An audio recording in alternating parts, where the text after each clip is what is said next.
Live News continues.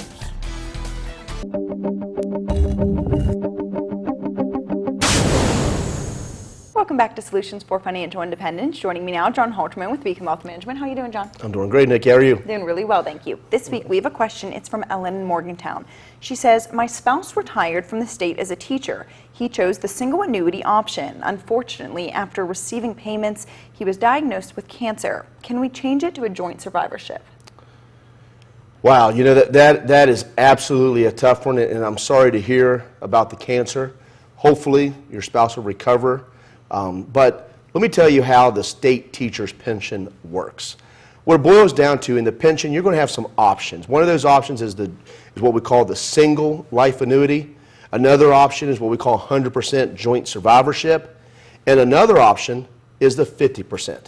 Well, the whole idea is if you take the single, that means you get the most money, but it's only going to be applicable towards your lifetime. The other ones, you have to take a reduction in what you're going to actually get as a participant. But in exchange for the reduction, there's going to be money for your spouse. But here's the kicker. You already made your choice. So once you've made your choice and you've received the checks and you've already cashed those checks, you really don't have the ability to change them. And I get what you're worried about is that, you know, maybe you could lose your spouse here. And maybe the reason why you took the single, now you're concerned about having a benefit for both of you. But unfortunately, you're not going to be able to change that. And in fairness, that's actually the rules for most pension plans.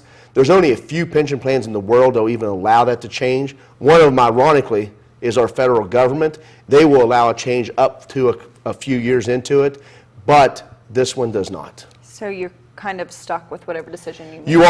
You are stuck, and that's why it's real critical that when you're doing this type of planning, that you understand the differences, because unfortunately, what choices you make could be what you're stuck with, and it could have major consequences in a situation like if your spouse passes away unexpectedly. All right, thank you so much, John. Folks, You're if you welcome. miss any of that, you can always find it online. Don't go anywhere. Much more for you after the break.